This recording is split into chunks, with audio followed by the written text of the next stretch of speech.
It takes a lot of effort to bring you these stories, and I'd really appreciate your support. All I ask from you is a like and subscribe. Thank you.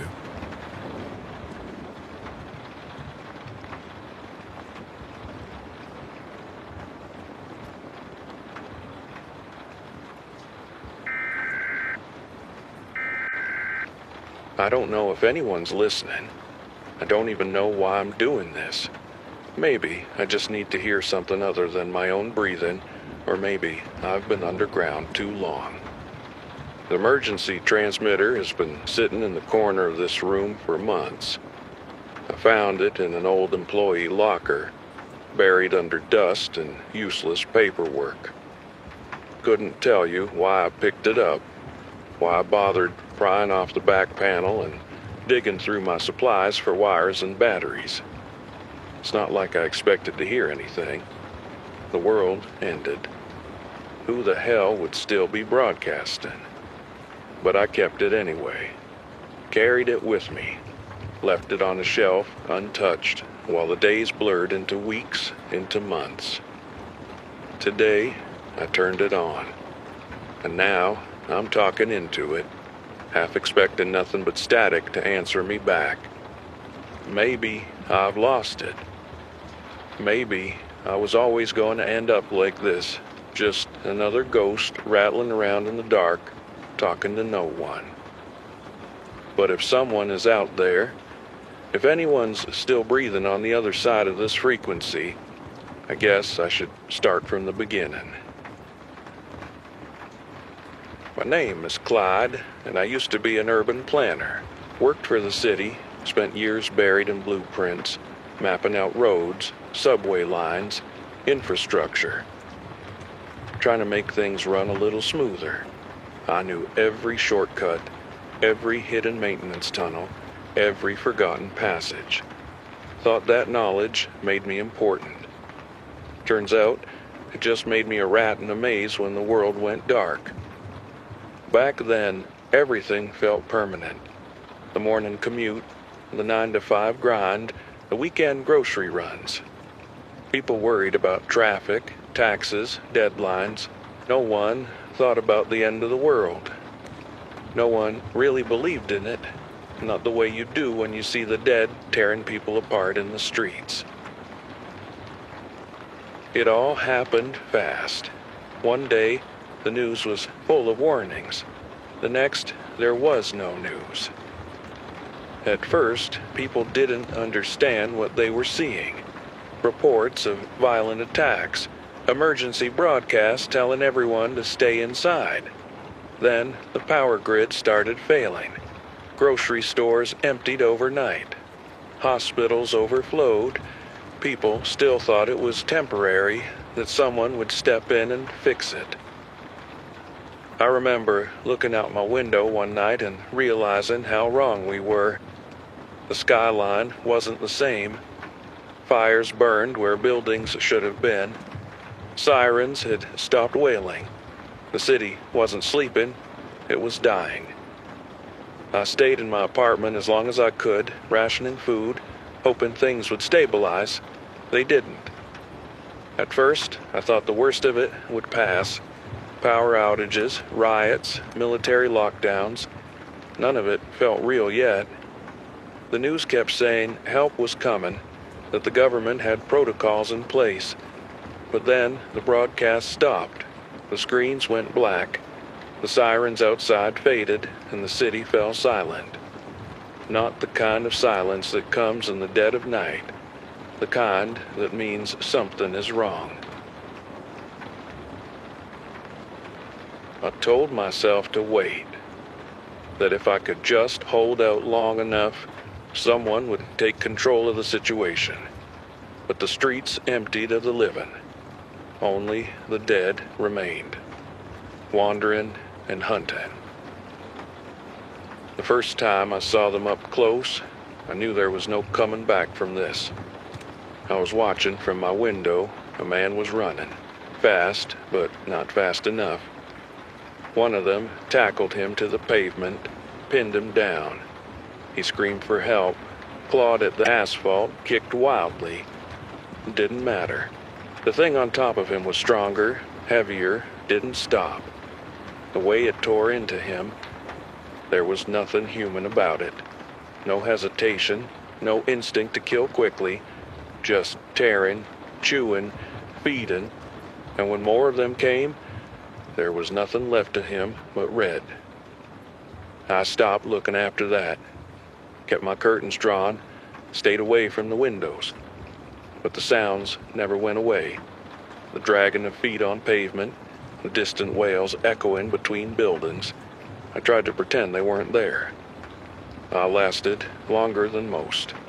Rationed my food, stretched out every can, every stale cracker, measured water in careful sips. But survival isn't just about food, it's about hope. And every day I had less of it. When my food ran out, I had a choice. Stay and starve, or go out there and die faster. I didn't choose either. I went down instead. The subway tunnels had always been a second city beneath the streets. Most people didn't think about them, just used them to get from one place to another. But I knew them better than most. I knew which tunnels connected, which maintenance doors led to supply caches, which old stations had been abandoned for decades. It wasn't just about knowing the layout. It was about control. The streets belonged to the dead. Out there, I'd be exposed. No walls, no barriers, nothing but my own 2 feet between me and them. But the tunnels, they were built to be contained, sealed off when necessary.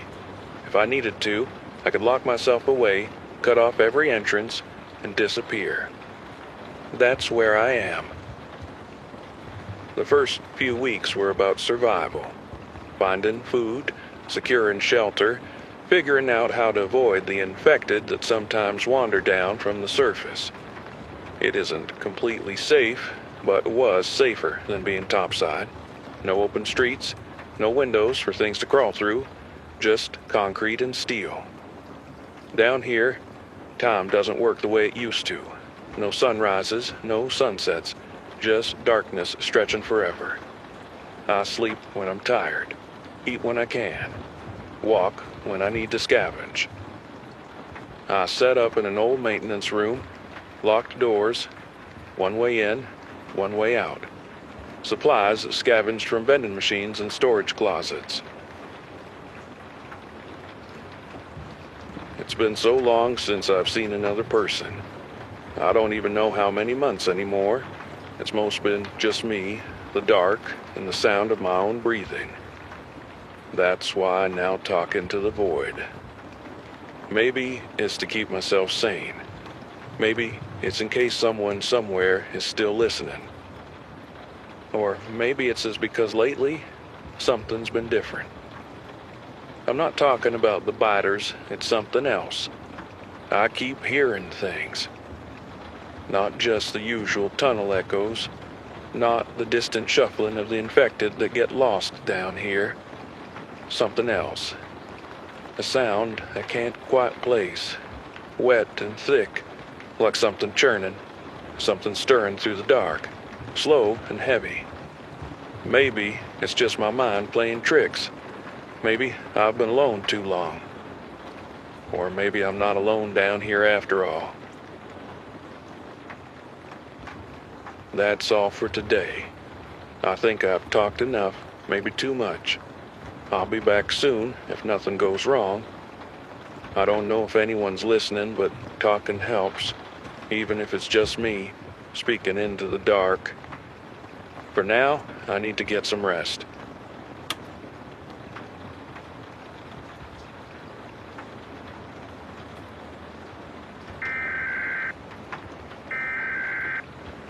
Another day, another broadcast into the void.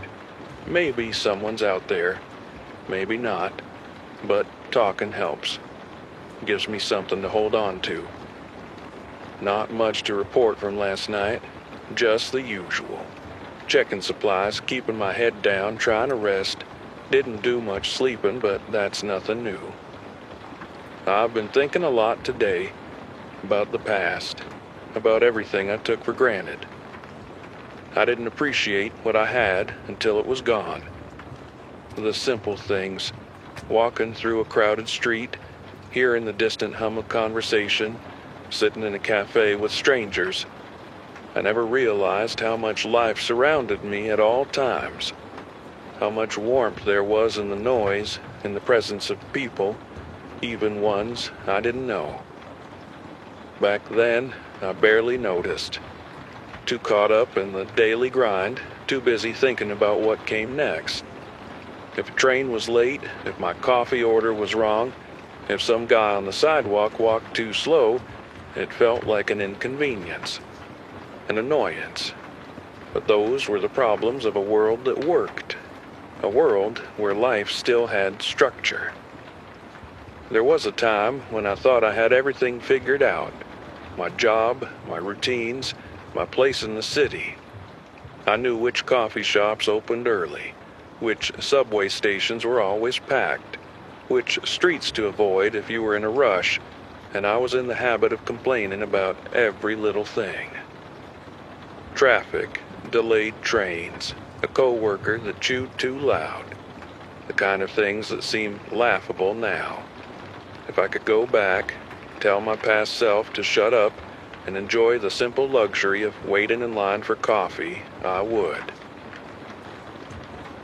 Before the world ended, I lived in a small apartment in Midtown. It wasn't much, just a one-bedroom with a half-broken radiator and thin walls. My neighbors were a mix of young professionals and retirees who had lived there for decades. I don't like thinking about the early days, the chaos, the screams outside my window, the way the news anchors tried to keep their voices steady, even as the world fell apart behind them. But there was one broadcast I'll never forget, a morning news segment, one of those feel-good filler stories they run between real headlines. The anchor was smiling as she introduced it, probably relieved to talk about anything besides riots and emergency curfews. The footage cut to a street cam view. The story was supposed to be about a Good Samaritan, some guy who had stopped to help a woman who had collapsed on the sidewalk. At first, that's what it looked like.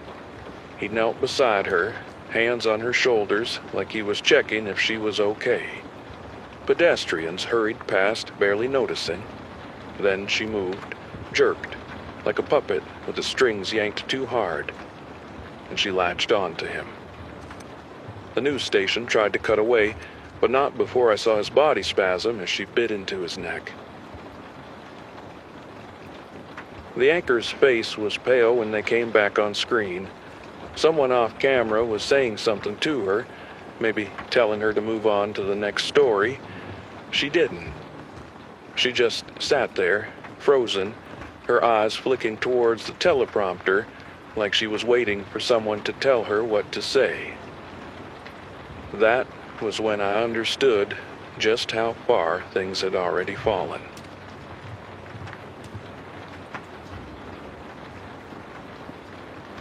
Just a few weeks later, when my food supplies dwindled, I had to leave my apartment. I had nothing but a half-empty backpack and a kitchen knife I barely knew how to use. I didn't run. Running got people killed. The infected were drawn to sound, to movement. If you ran, they chased. If you made noise, they came. So I walked. Carefully, slowly.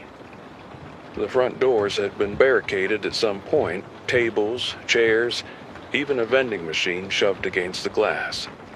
But it hadn't been enough. The barricade was broken now. Splintered wood and twisted metal pushed aside like it was nothing. Stepping outside felt like stepping onto another planet. The city was unrecognizable. Cars sat abandoned in the middle of the road, doors hanging open. Some crashed, some burned. The asphalt was cracked, littered with broken glass, bloodstains, things I didn't want to look too closely at. Storefronts had been looted, their windows shattered, shelves ransacked. A grocery cart sat tipped over near the curb, cans of food spilling onto the sidewalk left behind in a hurry. And there were bodies. Some were still, while some weren't. I didn't stop to check which was which. I had a plan. The subway tunnels. Most people avoided them after the outbreak. Too dark, too enclosed, too many places to get trapped. If something followed you down there, you had nowhere to run, nowhere to hide. But I knew them better than most.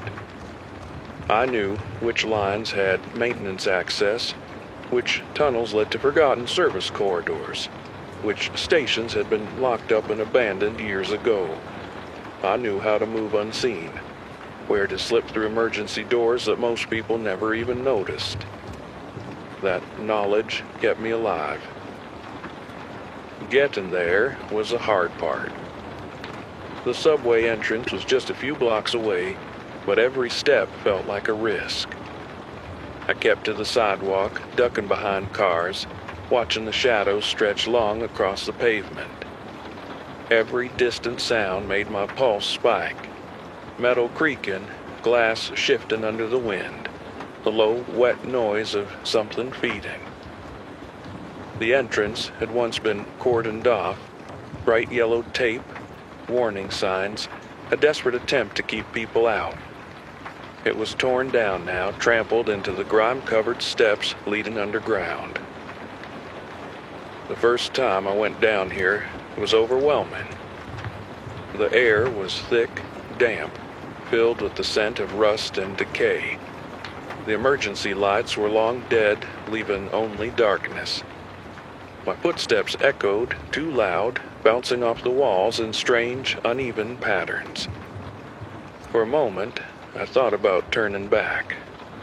The tunnels felt wrong in a way I couldn't explain. Like I wasn't supposed to be there, like something was waiting in the dark. But the streets weren't safe. And down here, at least, it was quiet. Safer than the world above. I've been living here for months now. I know these tunnels like the back of my hand.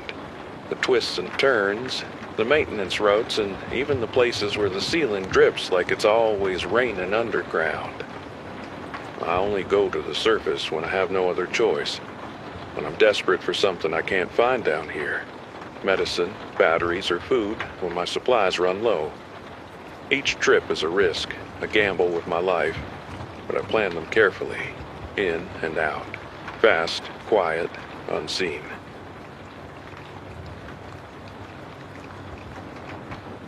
It's not a complete safe haven. The infected sometimes find their way down here. One or two, lost, wandering. Maybe they fell through a broken stairwell. Maybe they were already hiding down here when the world fell apart. It doesn't matter.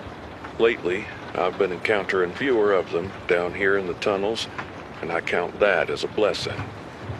I'd take care of them myself. A crowbar or a baseball bat, they do their job well enough. Silent and efficient. I used to flinch, hesitate, tell myself they were still people. That didn't last long. For now, as far as I'm concerned, this is the safest place left. Though there's one thing that's been bothering me lately. I keep hearing something. Not often. Just every now and then when everything else is silent. A noise I can't quite place. Like something wet and thick shifting through the tunnels. A low, churning gurgle that seems to stick to the air. A sound I've never heard before. It's different.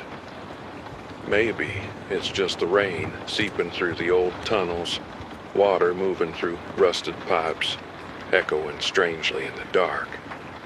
Or maybe it's just all in my head. Anyway, there's no one other than me who can confirm it. I'll have to check it out. But that's a problem for tomorrow. I need to rest while I can.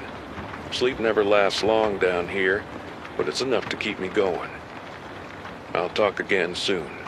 To whoever's listening, if anyone is.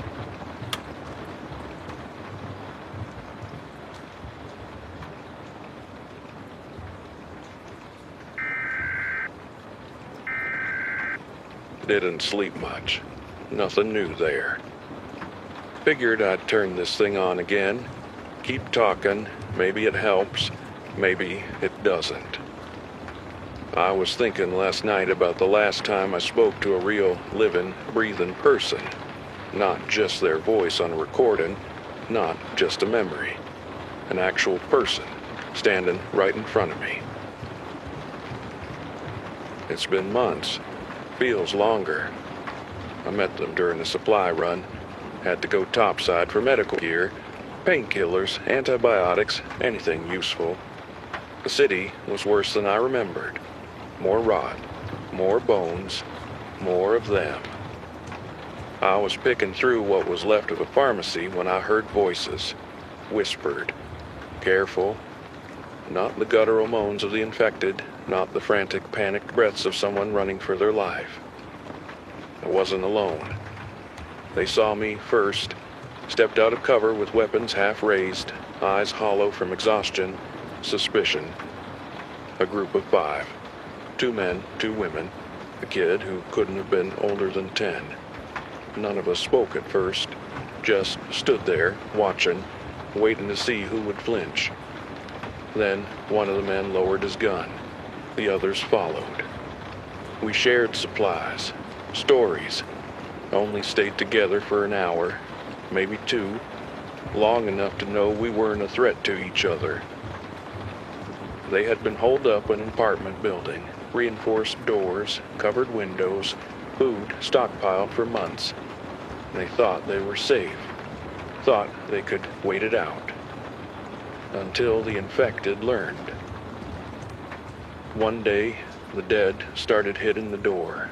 Not just wandering into it, hitting it over and over, like they knew there was something inside, like they could smell them. Then one of them picked up a brick. It took hours, but they broke through, tore the place apart. The group barely made it out. They weren't looking for safety anymore, just running. I just hope that wherever they are, that they are safe. There was another guy I met way back during my supply runs. And you might laugh at this, but he truly believed he was immune. I remember the way he said it, standing there in the half-ruined pharmacy, rolling up his sleeve to show me the bite on his arm like it was some kind of miracle. 2 weeks, he told me. Still me. No fever, no turning. I'm different. He was so damn sure. And I wanted to believe him.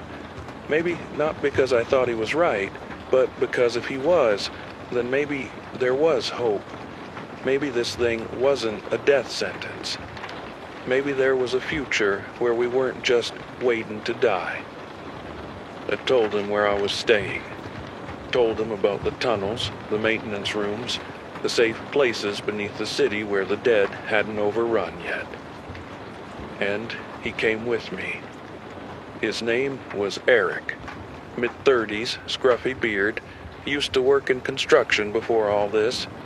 Knew how to patch up walls, reinforce doors, useful skills in the world we were living in. I thought maybe it would be good to have someone else down here. At first, everything seemed fine. We talked, shared what little we had, and for the first time in a long while, I didn't feel completely alone.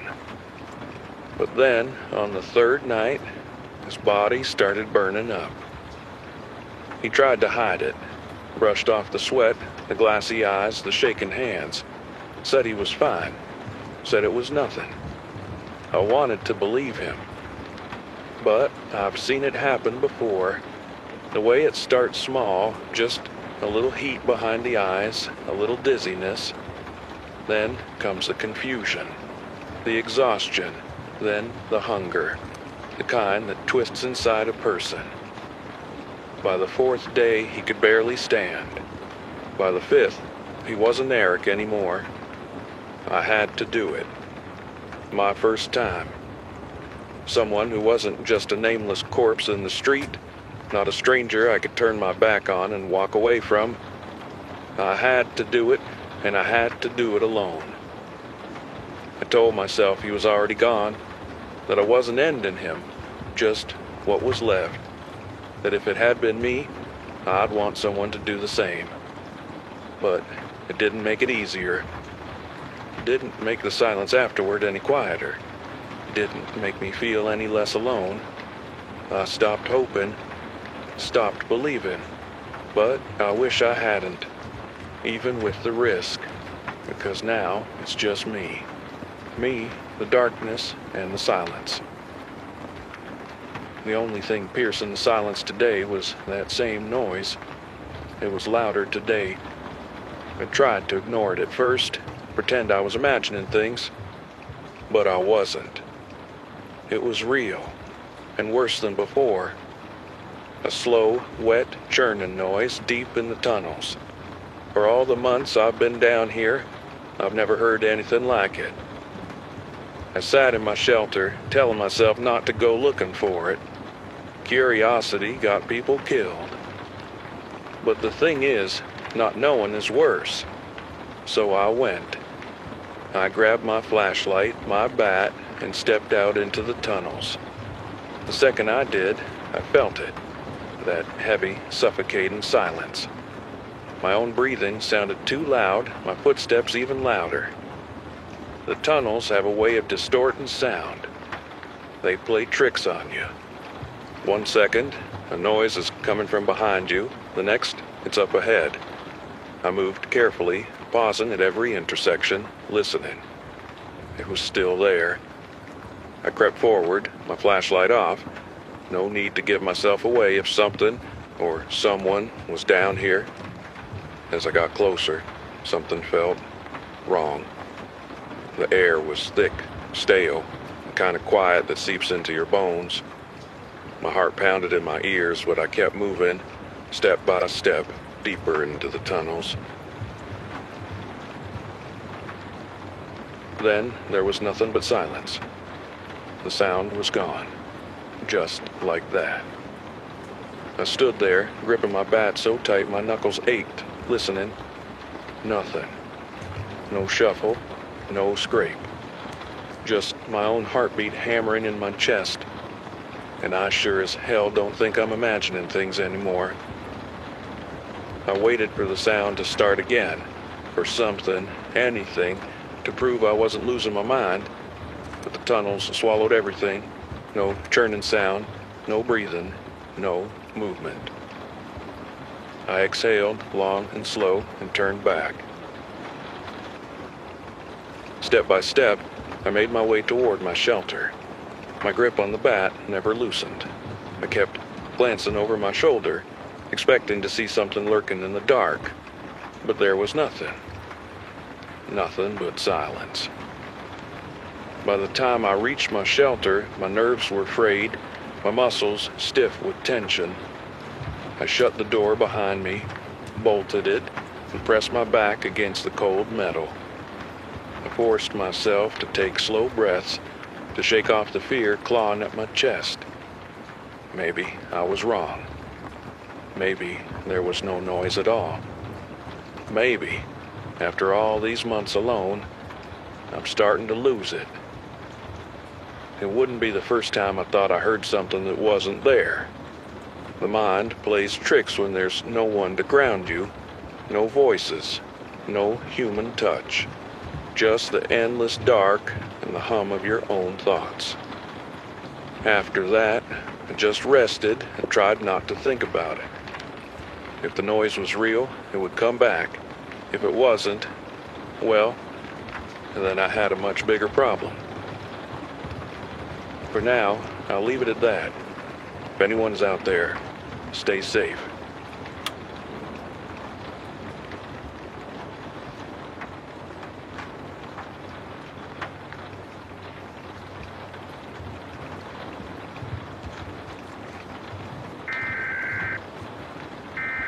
This is Clyde again.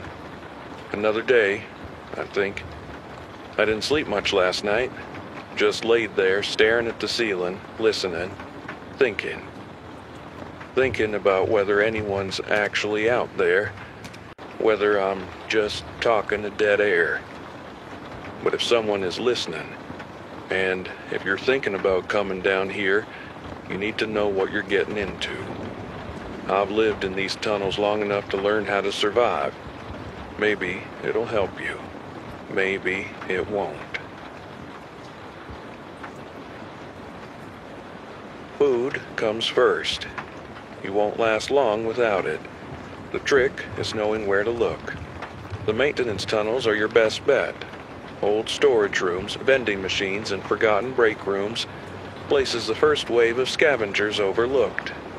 Most people raided the grocery stores, the big warehouses.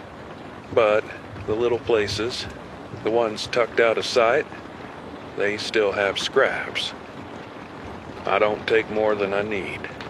That's a mistake a lot of people make, thinking they can hoard, that they'll come back for the rest later. But later doesn't always come. So I take what I can carry, what I can eat before it spoils, and I move on. My shelter. It's not much, but it keeps me alive. Old maintenance room, tucked away from the main tunnels. Heavy doors, reinforced as best I could. One way in, one way out. No windows, no vents big enough for anything to crawl through. I keep my supplies here, my maps, my radio. It's quiet. Too quiet sometimes, but it's safe. Safer than the streets. Safer than most places. The tunnels, they play tricks on you. Quiet gets inside your head. Some nights I swear I hear something moving. A shuffle, a scrape. Could be rats. Could be something else. But I've learned not to investigate every sound. Curiosity gets you killed.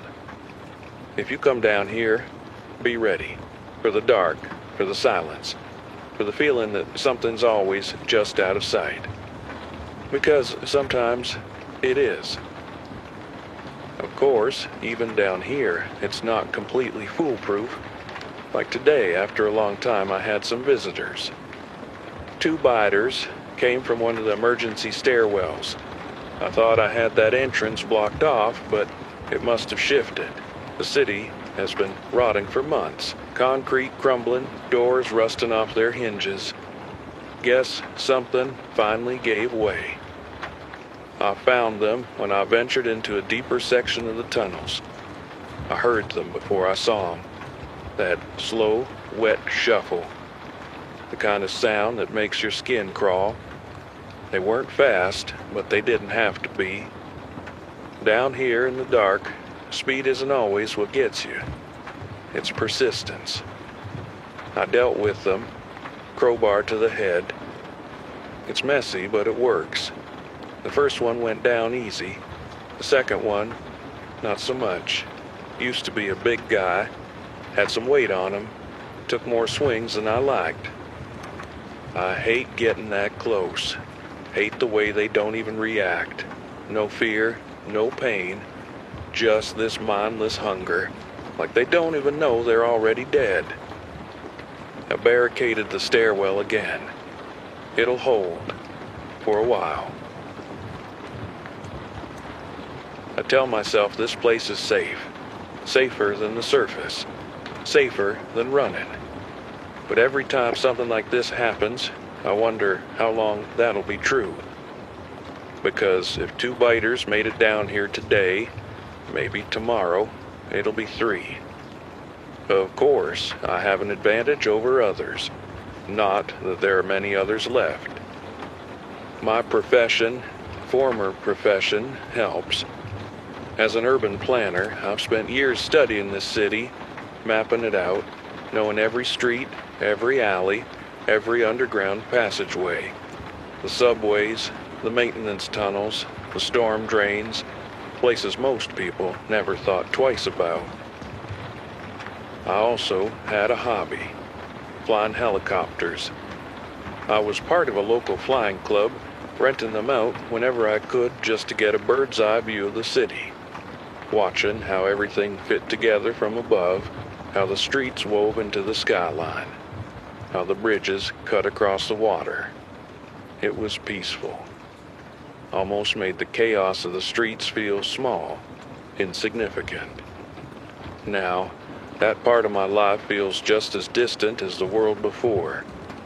But I still think about it sometimes, about the way the city looked from the sky, about how small things seemed when you weren't down in the thick of it.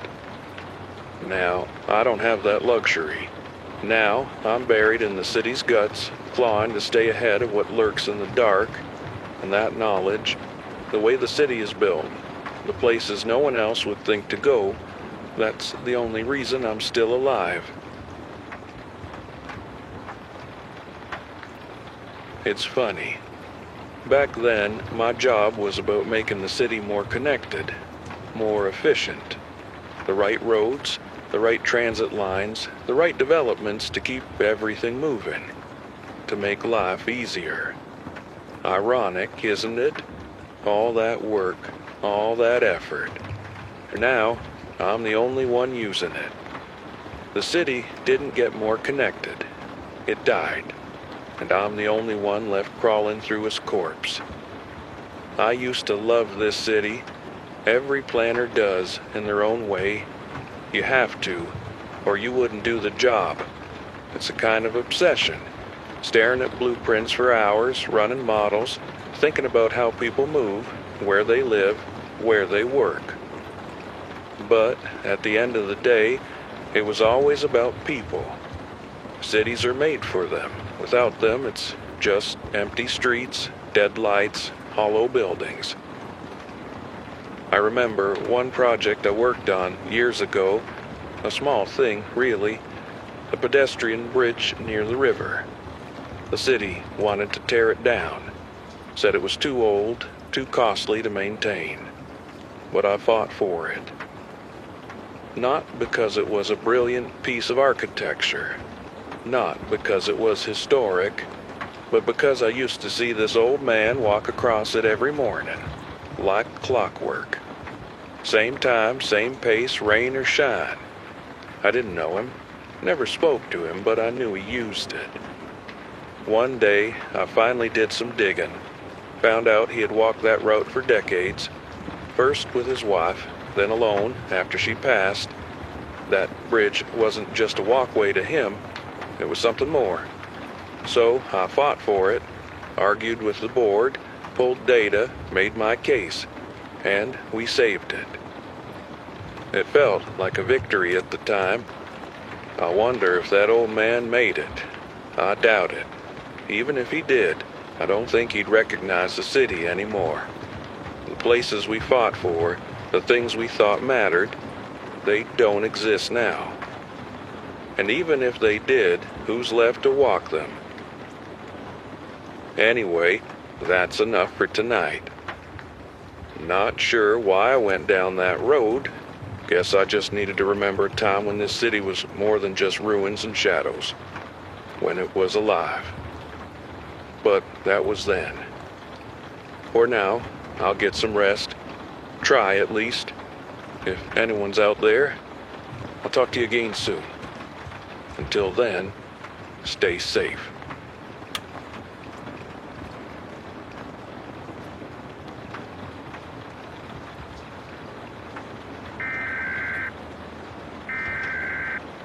I heard it again. The noise. Closer. I wasn't going to go looking for it again. I told myself that last night, that it was nothing, that I was just tired, that my mind was playing tricks on me. I should have left it alone. But when you hear something enough times, it gets under your skin. Starts itching at the back of your skull. It doesn't matter how much you tell yourself to ignore it. You know it's there. So I followed it. Again. Step by step. Deeper into the tunnels, trying to move quiet, trying to keep my breathing steady. I don't even know how long I walked. The sound would be there, just ahead, just around the next bend, and then gone. dead air, like something knew I was coming. And that's when the doubt crept in again. Maybe it was in my head. Maybe I really am starting to lose it. Wouldn't be the first guy to crack under isolation. I was about to turn back when I realized where I was. The spot where I killed the 2 biters yesterday. I usually dispose of them after finishing them off, but I had been too exhausted yesterday and left them there. They should have been there. Bodies sprawled out where I left them, but they weren't. No drag marks, no blood trails leading away, just an empty space where they should have been. I know what you're thinking. Maybe someone else came through, took the bodies, but no one else comes down here. Not anymore. Not for months. And even if they did, why take the dead? My gut twisted, and for the first time in a long time, I felt something worse than fear. Because something down here moved them.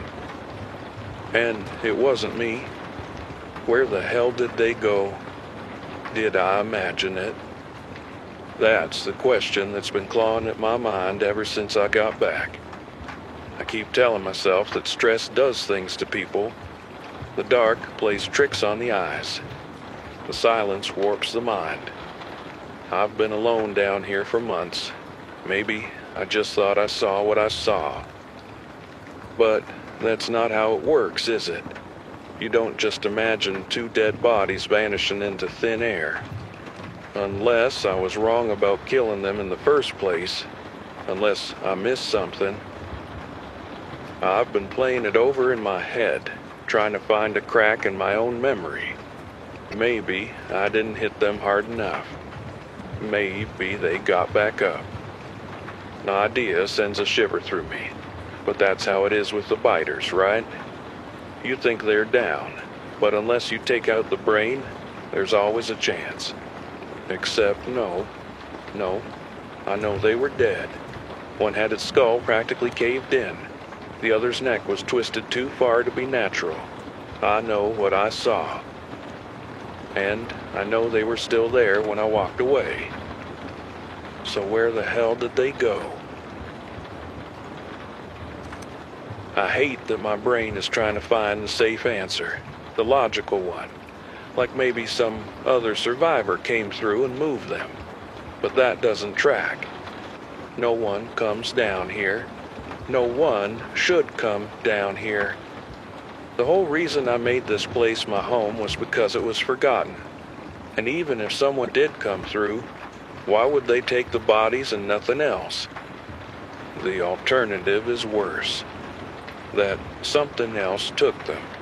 That I wasn't alone down there last night. I feel like a goddamn animal, pacing my tiny shelter like a caged beast. I keep glancing at the door, expecting to hear something on the other side. But there's nothing. Just the sound of my own breathing. I need to stop. Need to get my head on straight. If I let this paranoia sink in, I'll end up getting myself killed. I've seen it happen before. I once met a man early on, before I came down here. He was holed up in a bookstore alone. When I found him, he barely spoke. Just stared at me with this vacant, sunken-eyed look. He kept muttering under his breath like he was talking to someone who wasn't there. I didn't stay long. He wasn't sick, but he wasn't right either. You stay alone for too long, you start to lose pieces of yourself.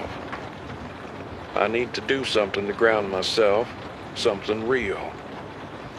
Food. I'll check my supplies, see if I need to make another run soon. That's something I can control. I should reinforce the barricade too. Double check the locks. There's no actual proof that something's down here with me, but it doesn't hurt to be careful. I'll stay busy. Keep my hands working so my brain doesn't turn against me. And maybe, just maybe, I'll get through this night without questioning my own sanity.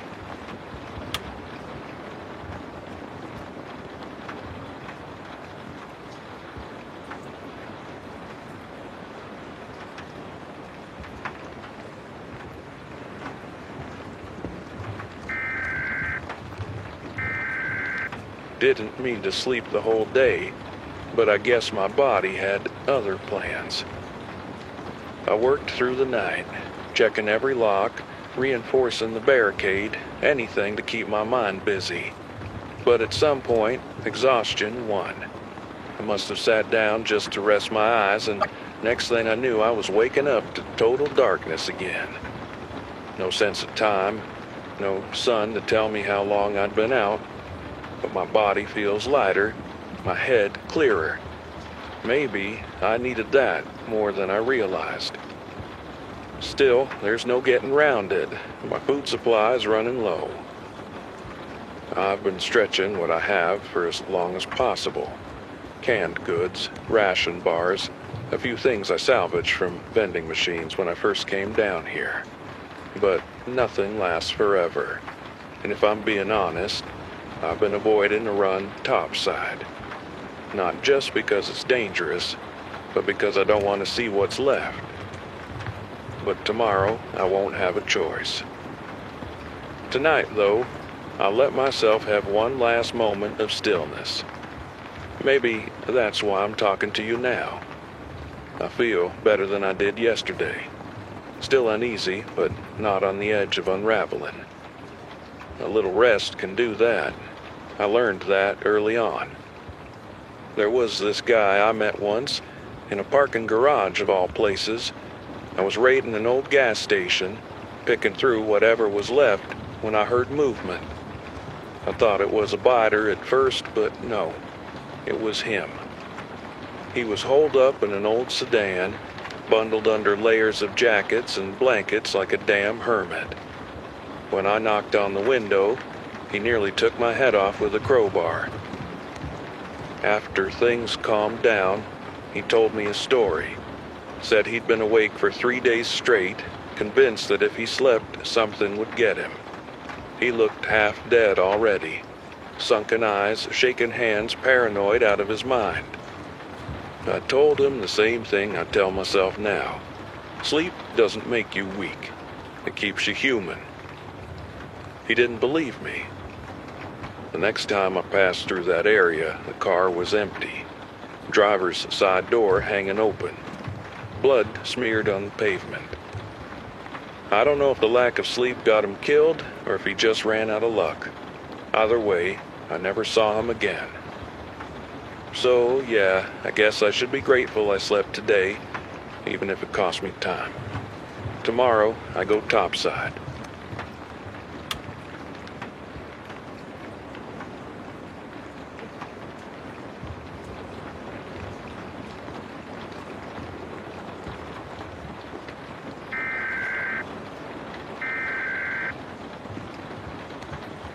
I'm afraid.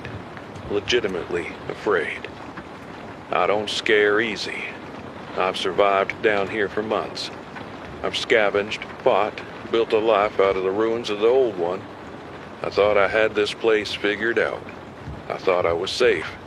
I was wrong. The supply run went fine. Better than fine. I found everything I needed. Canned food, batteries, even a couple of medical supplies. I felt good. That kind of good that comes when you let yourself believe for just a second that things might be okay, that you've got this under control. Then I came back, and my shelter was wrecked. Not just disturbed, not just rummaged through like some scavenger had broken in. It was torn apart. I stood in the doorway for what felt like an hour, just staring, trying to make sense of it, trying to convince myself that I wasn't seeing what I was seeing. My supplies, my maps, my notes, scattered. My bedding overturned. The metal shelves I had stacked against the walls knocked over. It looked like a storm had torn through, or like something had gone through it deliberately, tearing apart everything in its path. At first, I thought maybe another survivor had found me. Maybe they were desperate. Maybe they'd taken what they needed and moved on. But then I saw the door. It was dented, bent inward in places like something had pressed against it. Not smashed open, but forced, the metal warping under slow, steady pressure. And stuck to it, smeared around the edges where the thing had pushed, was something else. A thick, rubbery pus, blackened and red, clinging to the steel like tar. It was dried in some places, crusted over, but still wet in others, oozing down in slow, viscous trails. The sight of it made my stomach twist. I crouched down, staring at it, my breath coming slow and shallow. What the hell was I looking at? Blood? No. Too thick, too dark. Some kind of infection? Maybe. It had that sickly, congealed look like pus leaking from an open wound. But from what? The biters didn't ooze like this. They rotted, they bled, but this was different. I reached out, stopping just short of touching it. Was this from whatever tried to get in? Did it wound itself, forcing against the door? Or was this something else? A secretion, a byproduct.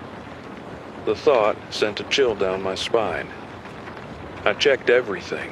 My radio still works, but that's the only good news. My supplies are scattered, but nothing is missing as far as I can tell. If this was a scavenger, they would have taken the food, the batteries, the things that actually matter. So, what does that mean? That whatever did this wasn't looking for supplies. It wasn't taking anything. It was just trying to get in. Or maybe it was leaving something behind. I'm not safe down here. I thought I was, but I'm not. I packed what I could, grabbed my bat, and left.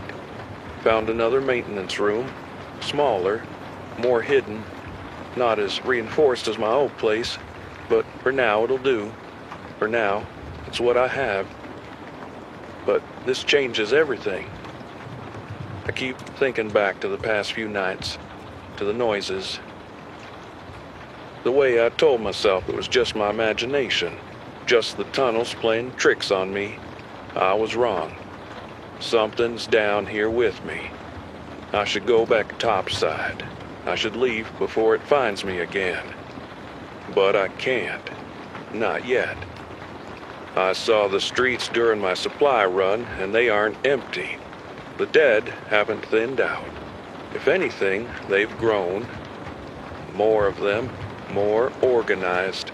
I watched from a rooftop as a group of them tore through a grocery store I was planning to check. But this wasn't the mindless stumbling I remember from the early days. They weren't just wandering. They weren't just looking for food.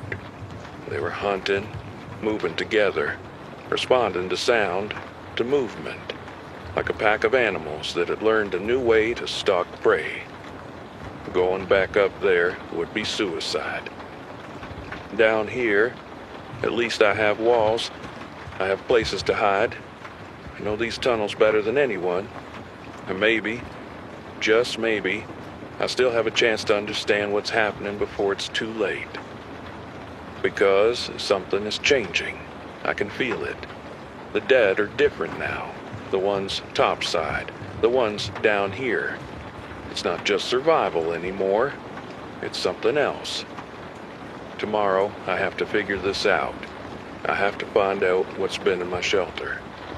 Because if I don't, I might not get another chance.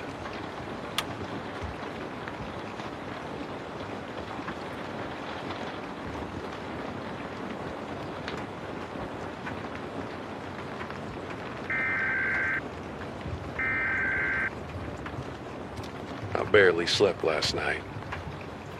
Every noise, every shift in the air had me snapping awake, gripping my bat so hard my fingers went numb.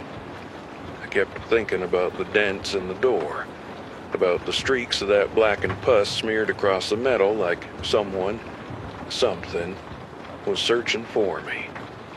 So I made adjustments. I had to. I'm not taking any chances. I set up makeshift traps around the new room. Nothing fancy. tripwires made from old extension cords, a few loose pieces of metal balanced on the shelves so that if something comes in, I'll hear it. It's not much, but it's something. At least I'll have some kind of warning before whatever it is gets too close. I sleep lightly now. Not that I ever slept well down here, but this is different.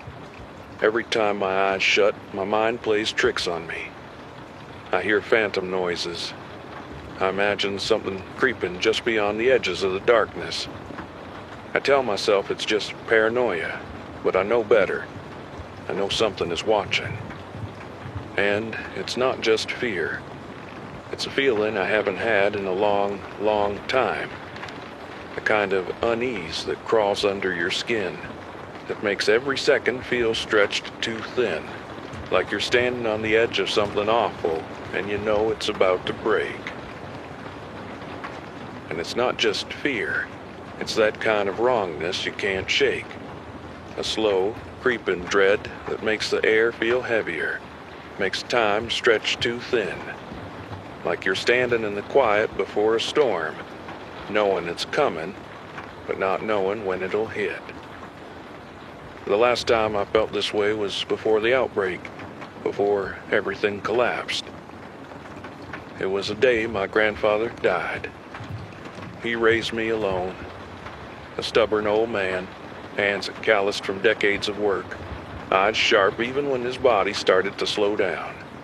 He never talked about dying, never admitted when something hurt. But I knew. I could see it in the way he moved, in the way his hands shook just slightly when he gripped his coffee cup. I kept telling myself I had time.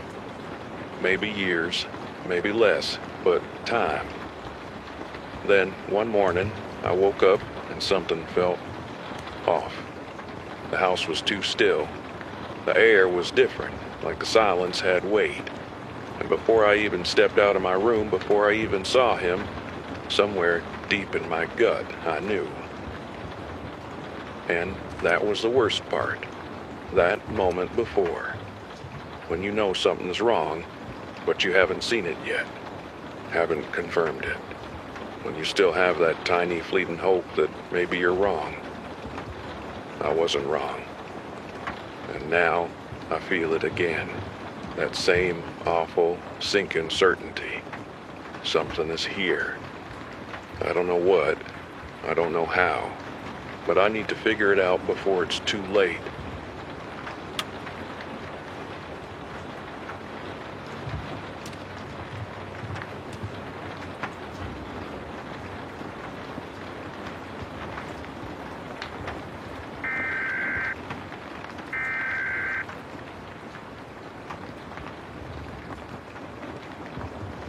It's over. There's no coming back from this. I don't know if anyone's listening. Maybe no one ever was. But I need to say this out loud. I need to put it into words before it eats me alive. I saw something today. Something I can't explain. Something that shouldn't exist. I thought the biters were the worst thing out there. I thought I understood what this world had become, but I was wrong, dead wrong. What I saw today, I don't even know how to describe it. My brain keeps trying to make sense of it, keeps trying to twist it into something familiar, something logical, but there's no logic left in this world. I was out, checking my traps, making sure nothing had wandered too close while I slept. Just another routine check. But then I heard something, and when I followed it, I finally saw what was making that sound. I've seen people torn apart. I've seen the dead get back up. But this was different. This was worse. When I heard the noise again today, I couldn't ignore it anymore. So I grabbed my flashlight, tightened my grip on my crowbar, and followed. The tunnels were darker than usual that night. My flashlight cut through the black, but it felt like the darkness swallowed the beam faster than before. I'd been walking for almost an hour. I couldn't remember the last time I'd gone this deep following this route, if at all. But then, as I turned a corner, I noticed something strange. Something was sticking to my body. At first, I thought it was mold, the kind of damp rot that creeps along old tunnel walls. But when I shined my light on it, I realized it wasn't mold at all. It was the same thing I'd found in my shelter. The pus. Thick, rubbery streaks of it, blackened and red, smeared across the corridor, clinging to the walls and ceiling like webbing. Then I heard the noise again. But this time, I knew I was close. So close that it wasn't just a sound anymore. I could feel it. A deep, sickening vibration that crawled up through my feet and into my bones. My chest tightened. Every instinct in my body screamed at me to turn back, to run, to pretend I never came this far. It wasn't just the best option. It was the only option. But I had to know. So I kept moving. The webbing here was much thicker than the strands outside, dense, layered, and unnervingly strong. It clung to the walls like muscle sinew, stretched taut over the tunnel's surface, pulsating slightly as if it were alive. I reached out with my crowbar, prodding one of the strands. It didn't snap like I expected. Instead, it bent, resistant, before slowly pulling back into place like something organic. That's when I saw the bodies. A shiver ran down my spine. This wasn't just some leftover nest or random decay. Something designed it to hold its prey. Above me, the ceiling was lined with cocooned bodies suspended in thick strands of webbing. Some looked dead, but some were alive. Most were biters who twitched in their cocoons, their limbs jerking in unnatural spasms. Others were still rotting in their webbed prisons. But the worst part, the part that made my skin crawl, were the ones hanging higher up. I swear some of them were still human. I couldn't say for sure, not with only the dim beam of my flashlight cutting through the dark. But something about the way they moved, the way they struggled, sent ice through my veins.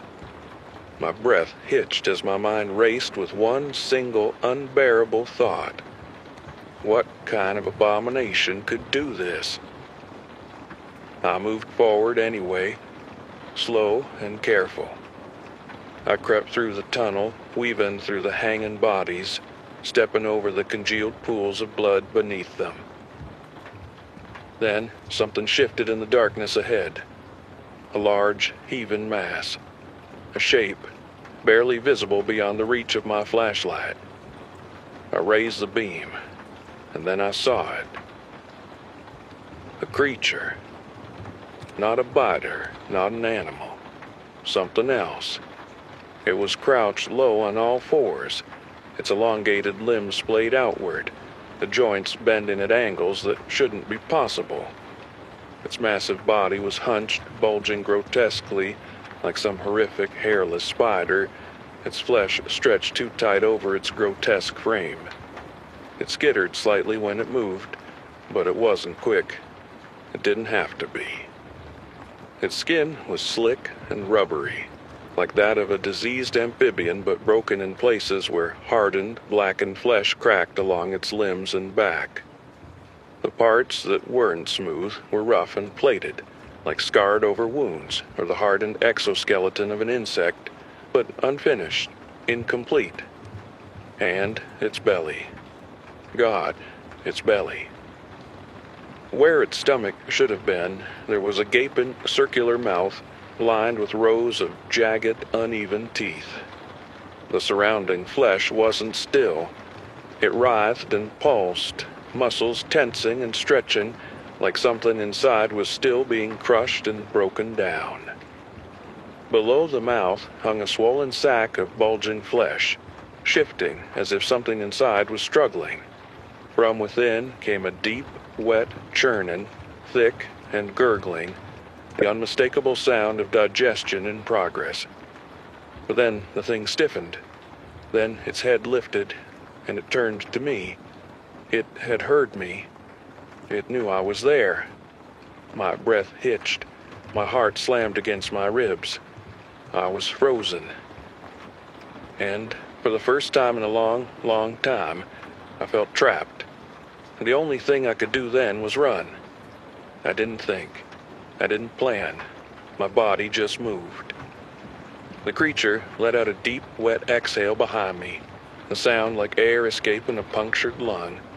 Then it lurched, not like the biters, not like anything I'd seen before. It moved fast, despite its hulking mass, those grotesque limbs scrambling over the tunnel walls like an insect. Its elongated limbs hooked into cracks, its movements jittery but unnervingly fluid, like something that had never belonged in a human shape to begin with.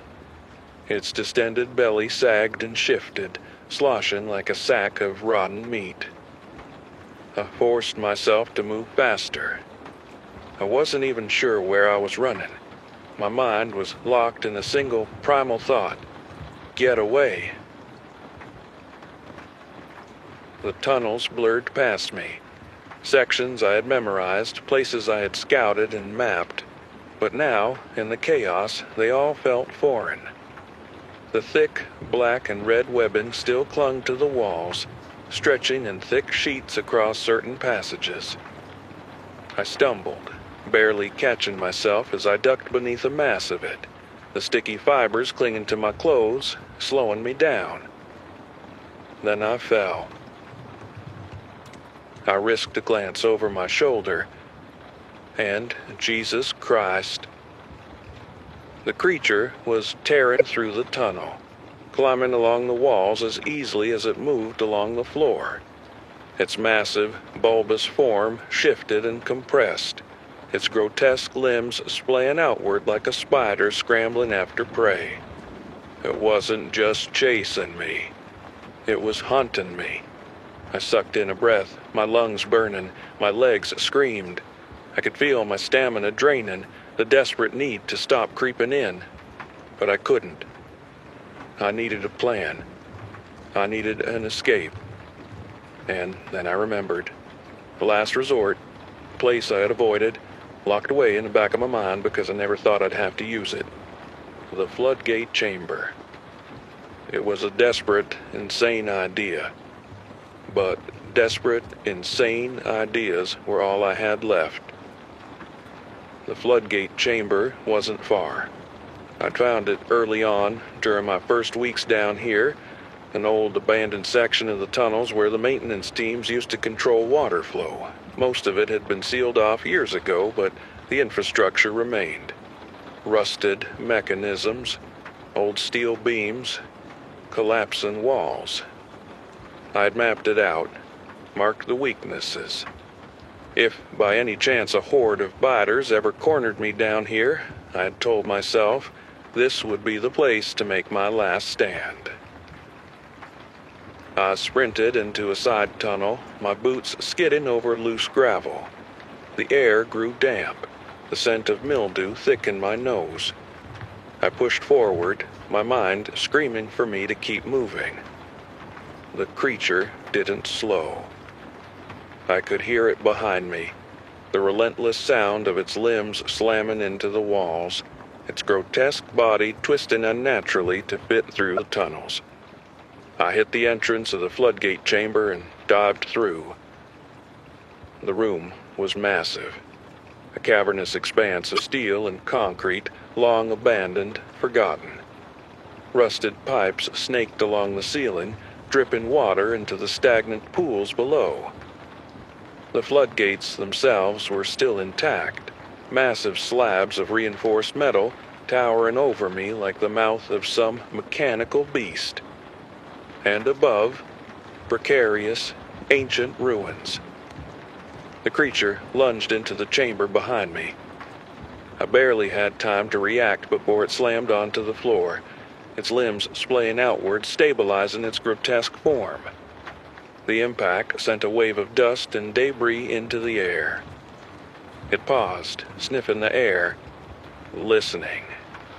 I stood frozen, my breath shallow, my heartbeat hammering so hard I thought it might hear that instead. Then it moved. Slow, deliberate steps. Its long fingers tapped against the concrete, feeling its surroundings. It knew I was here, but it wasn't attacking yet. It was waiting, savoring the hunt. My eyes darted upward to the corroded support beams, the sections of the chamber that had already started to collapse. If only I could trigger a cave-in, then it would bring the whole place down. The creature snapped its head toward me. I bolted across the chamber, my hands grabbing onto rusted railings as I hauled myself up a broken staircase.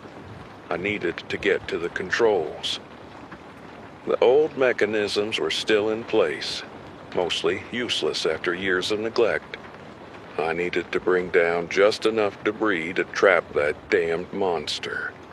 The creature let out a guttural, unnatural sound from below. I risked a glance back. It wasn't following. It was watching me. A chill ran down my spine. It wasn't just some mindless beast. It understood something. Maybe not everything, but enough to know I was trying something. It was waiting to see what I'd do. I gritted my teeth, forcing my shaking hands to move faster. I reached the control panel, a rusted, barely functional mess of levers and switches. I didn't need it to work. I just needed the right mechanism to fail. I grabbed my crowbar and jammed it into the weakest part of the structure. Then I pulled. A groan echoed through the chamber as the metal bent. The creature reacted instantly. It moved. A blur of grotesque limbs and writhing flesh as it surged forward, realizing the trap too late. The first beam gave out. The ceiling trembled. The creature shrieked, its inhuman wail splitting through the air as it tried to lunge, but the floor beneath it buckled, the chamber giving way. And then, everything collapsed. The ceiling caved in, tons of steel and concrete slamming down onto the creature in a deafening roar. Dust and debris exploded into the air, choking the space with a thick, suffocating fog. I threw myself backward, barely escaping as another section of the wall crumbled. Then there was nothing. Nothing but the sound of settling rubble, the slow drip of water from the pipes above. I lay there, staring at the wreckage, my entire body trembling. My hands were raw, my lungs burning from the dust. But the creature, it was gone, buried beneath tons of debris. I had done it. I had trapped it. I let out a shaken breath, my chest heaving, my body still unable to fully believe I was alive. Then, from beneath the rubble, a single, distant scrape. The sound of something moving. It was still alive, but for now it was down. For now I was safe. And for now, that would have to be enough.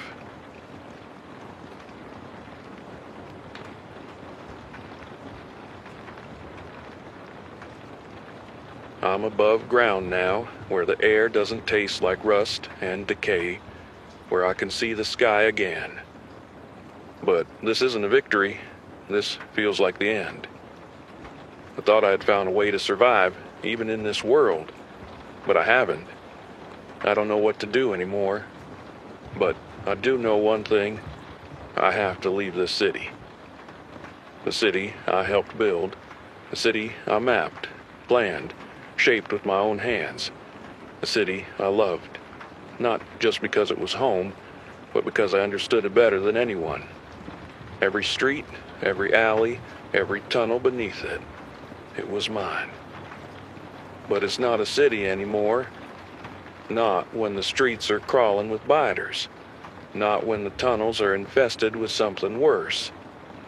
I held on for as long as I could. Told myself I could outlast it. That if I knew this place better than anyone, maybe, just maybe, I could survive it. But I can't. No one can. And that's the hardest part. Leaving behind something that was a part of you for so long. Walking away from the thing you built, the thing you loved, because it's already gone. But I don't have a choice. I can't stay here any longer. So, this is it. This will be my final broadcast. If anyone was listening, if anyone is listening, I hope you find something better. I hope you find somewhere safe. Goodbye.